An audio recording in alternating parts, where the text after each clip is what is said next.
David Choate, welcome to the Bookshelf Conversations. Hi, Ron. How are you? Good, thanks. So I've been an admirer of your stuff, your style, for a long time. How would you describe your style? Is it a caricature? Is there another? I mean, I'm one of those people. I don't know art, but I know what I like. So I cannot talk intelligently about of the subject. Right. I'm in the same boat. I didn't go to art school. I'm self-taught. I went to school for finance. So when I started painting, I didn't know what Impressionism was. I had an idea of what Cubism was. So I would say that it's definitely caricature because I do the big heads, the large heads, and the small bodies, and there's some. I would say there's some cubism in there. There's some expressionism in there. From what people who know more about art than I do tell me, what my style is.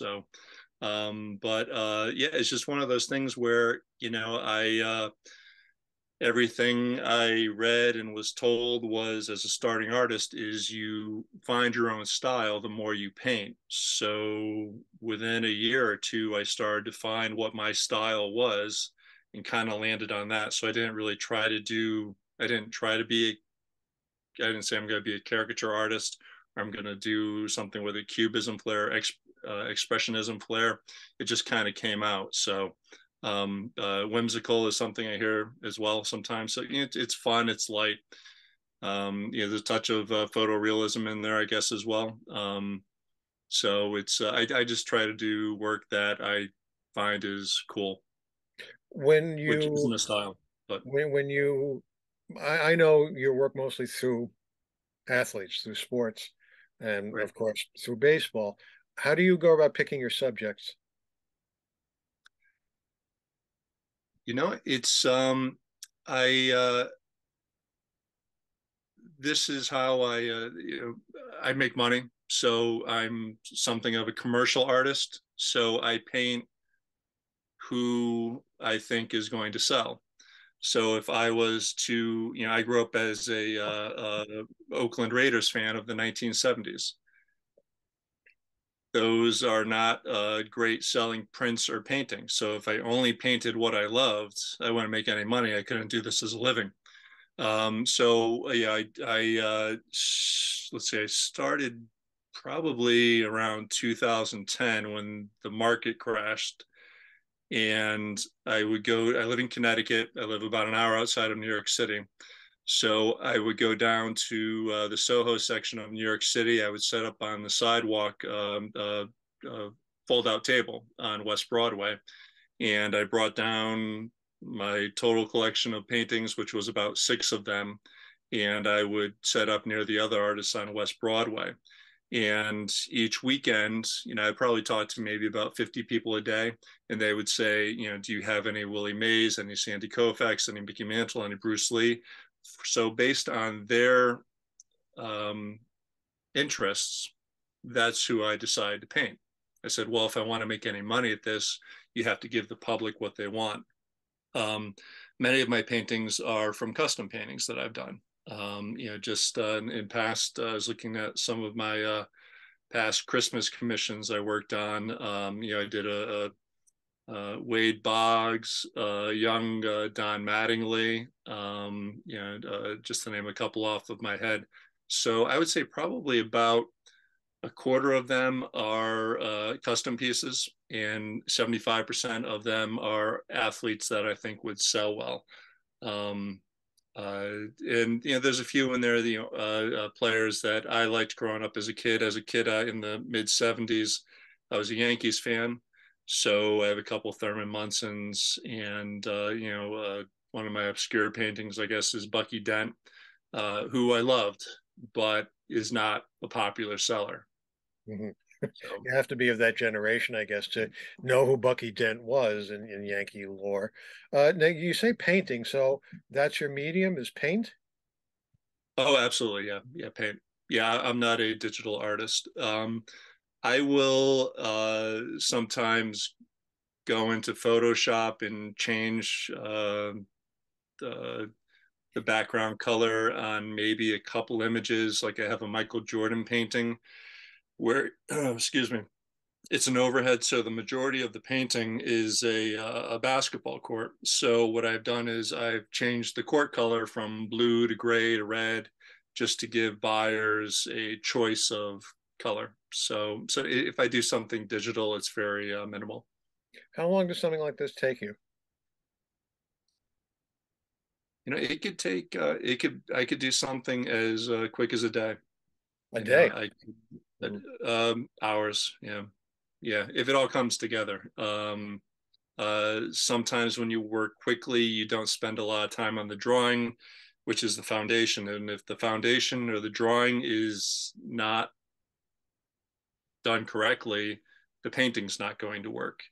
So, but yeah, no, if the drawing goes well, then the painting can come together in a matter of maybe 4 hours, 5 hours. I work with acrylic as opposed to oil mainly. I don't do oil, I do some watercolor. Um, and with acrylic, the acrylic paint dries within 20 minutes. Whereas with oil, I think that takes hours to dry. I'm not even sure. So So again, being totally ignorant in the process, do you sketch anything out first or do you go directly to paint? I always do a very loose sketch. I don't spend a lot of time on the drawing typically, unless it's a custom painting. Then I'll take a little bit more time with it. But what I try to do is I try to make my work available to as many potential buyers as possible. So with Twitter and Instagram, mainly Twitter or even TikTok, I will, let's say it's uh, Jordan Alvarez of the Houston Astros, who hit ended up being the game-winning, I think, 3-run home run in Game 6 against the Phillies.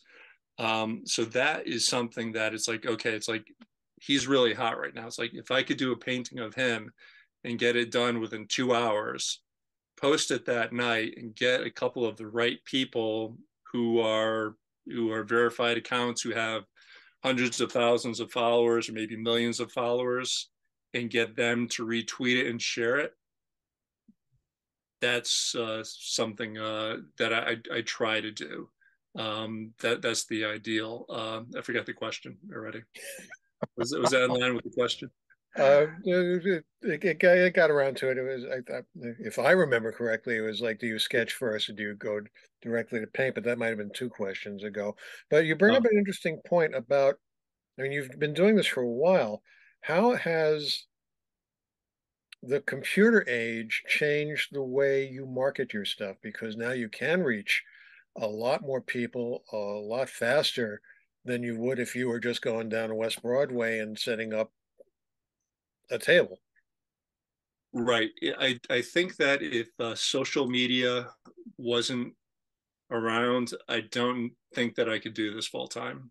Um, I haven't gone down to, New York City, I think in about 5 or 6 years. So I'd have to continue to go down there every weekend, which would just, that's a haul. And standing around for 12 or 14 hours on the sidewalk, just, being an old man, being 53, it takes out your knees, it kills your back. It's just, not something you could do for a long time. But with social media, yeah, you're able to connect with thousands, if not millions of people. So without that platform, yeah, I don't think I'd be able to do this full time. Um, what I did notice is one thing from social media is I'll make a lot more print sales online, especially this time of year, in the holidays, gift giving, that kind of thing. And um, when I was down in New York and I would, meet and talk with people, press the flesh, I would get a lot more custom painting requests because they get a chance to know me, maybe talk about the process. But I really think it's more of a trust thing as opposed to these people on the internet, my followers, they've never met me. So I'm asking them to give me a large deposit for a painting. For all they know, I'm a Russian bot and I keep their money. So, uh, so there's some limitations by just being online as opposed to, being on the street, on the sidewalk, and actually meeting and talking to people.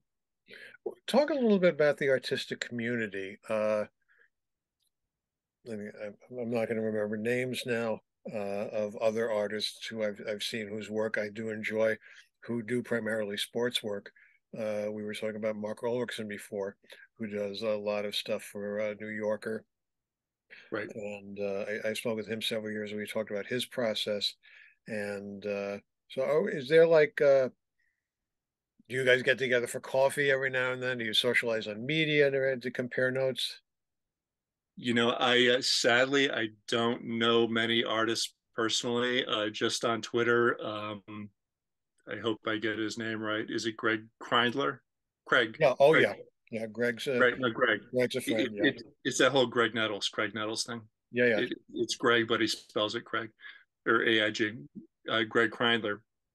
Um, who every once in a while, I'll message Pyric Smith, is another artist who does caricature work, which is similar to mine. I think any caricature artist, they all kind of look similar in some regard. It's kind of like being bald. It's like I look like all bald people, and it's like the whole Larry. Yeah, it's like the whole Larry David thing. It's like we do not all look alike. Uh, um, uh, yeah, there are a few artists I know, but I've never talked to them on the phone. I've never met them in person. There are artists that I know from working down in New York City, but they're not sports artists, and honestly, most of them are living out of their cars. So I don't even know if they have a computer. Do you find that I've seen your work on Tom Seaver? Do you find that there's more of a calling for your certain pieces after an athlete passes away?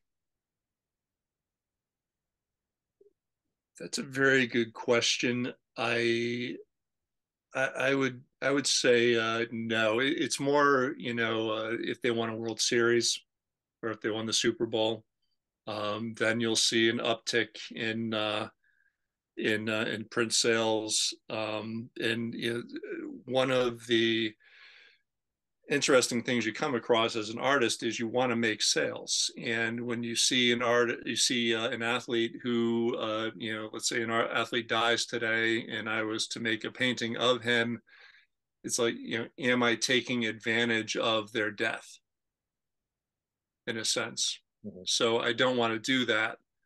But at the same time, I have people saying, "Oh, if you do a painting of him, I'll definitely buy a print." So you kind of caught between you're kind of put in a difficult situation where you want to make money, but you want to be respectful. So I do see that. I did notice when uh, uh, there was an uptick in sales. Kobe Bryant. Kobe Bryant passed away in about a week. I did a painting of him, so I thought a week was enough time to have passed. Did the painting, put that online. I made a lot of sales from that.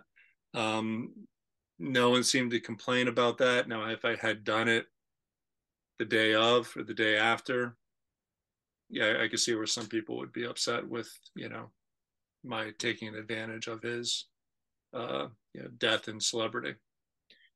Offhand, do you know who your biggest seller is? Easily, it's Michael Jordan. Really? Hmm. Michael Jordan. Yeah, everybody loves Michael Jordan. One of my he was my biggest print sale. I probably have 6 or 7 different Michael Jordan prints, paintings, prints, and um, the biggest seller was one of him dunking on Patrick Ewing. And in New York City, you might think I would have trouble selling that print. Not at all. A Knicks fan of fans, no trouble buying that at all. They're like, I love the Knicks, but Michael is Michael. So anytime that I go to do a new painting from a commercial standpoint, I have to ask myself, should I paint another Michael Jordan, or should I do a painting of Max Fried or David Wright Mhm. or Anthony Rizzo or whoever it may be. So these are things that I weigh, and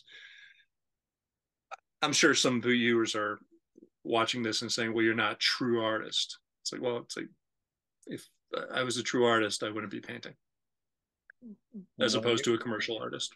I see, I see, I see. Whatever your definition of true artist is, Yeah, it seems it's like who's can. I mean, I'm sure there are people who decide these things, but I mean, for the layperson who just enjoys the mm, visual, I yeah. mean, If you look at most famous artists from the late 1800s, the Impressionists outside of Van Gogh, most of them came from wealthy families where they could paint all day and put in the time to get good. And it probably took me about 3 years to get to the point where my work looked like what I wanted it to look like.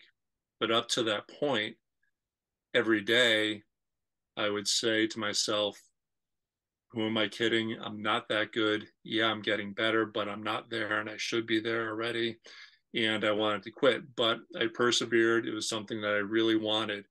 But yeah, I'm sure there are tens of thousands of people who just gave up on it early, who would be far better artists than what I am. well, just speaking from my own point of view, I'm glad you stuck with it because, like I say, I really enjoy your work. Have you done shows? Have you ever done a show? Yeah, a couple of celebrities back when I was working down in New York had promised me shows that kind of filtered out. They just kind of flaked out on me. Yeah. So it's something that I never really pursued. It's something I'd like to do in the future, to get my work out there. But I just get so busy with the painting and working on commissions, and that it's one of those things that's important, but it's not urgent, so it never gets done. Do you have talk a little bit talking again a little bit about the process? Do you have a time of day that you prefer painting? I'm sure you have a place where you prefer painting, although does it really matter for the kind of stuff you do?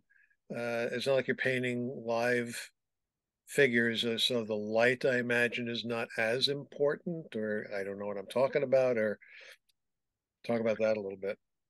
No, it's when I'm finishing a painting, it's better to do it during the daytime because you have a little bit more light, and I could go outside and I could see what the true, it's even the lighting's even better outside. But naturally, a day like today, it's 40 degrees up here in Connecticut, so I can't do that. It has to be at least 60 degrees to paint. Um, so when I'm finishing up a painting, I'll always finish it up in the daytime. But whether I get most of my source light from my artificial light here in the studio, so whether I paint during the day or during the night, it doesn't matter. It's when I could find the energy to do it. Which the older I get, the more I start to think I have chronic fatigue. Mm, mm. So where I was able to paint 14, 15 hours a day, I might be Wow. painting maybe 6 hours a day, because especially with drawing in detailing towards the end, the level of concentration is such that it's like building a house of cards. You have to work very slowly. You have to get it just right. And if you don't, then you have to wait until it dries, then go back to it 20 minutes later. So there's a lot of paintings with the details where you have your energy level really has to be at its peak. You don't have to be energetic, but you just have to have your concentration level has to be there, because it's kind of like doing algebra all day in a sense. Oh no. It's more fun than that, Uh-huh. but the level of concentration is that or for someone who's good at algebra, I should say, it's um, it's not quite, I wouldn't say calculus, but with algebra, it's the basic things is you have to pay attention to what you're doing. Now, if I'm working with abstracts and I've done some abstracts, uh, that doesn't take much concentration. So if I'm tired and I know that I need to make some paintings, to keep the lights on and pay the bills, I'll work on some abstracts. And I you don't have to be at your most alert to come up with something good. Well, when you're working at that stage, what size canvas are you working on? Because I'm looking at the thing behind you, and that looks pretty big. So Oh, this is yeah. This is is that yeah. Kurt Cobain. This is from Nirvana. That didn't really help, but it's probably gonna follow me. That is that's 5 feet high and about 4 feet wide, I believe. Or no, it's 40 by 60. So what's that? 3.5 feet wide. Yeah, so that's one of my larger paintings. Um, but something too is that you have to think about as a commercial artist is, let's say 75% of Americans are living paycheck to paycheck. They don't have $1,000 to spend on an original painting. They, probably have an art budget of $50. So to appeal to those people who do have $1,000, which isn't a lot, you have to make smaller paintings. hmm, So an 8 by 10 of mine will go for $1,000. This 40 by 60 behind me, this will go for more around $8,000. no. I don't know too many people who have an art budget of $8,000. They're out there, but so if I want to make sales, I have to make this, paintings that fit most art buyers' budgets, which is $1,000. And smaller paintings are actually harder to make, even though they go for less money. Hmm, They're harder to make with the details, and there's not a lot of room for error.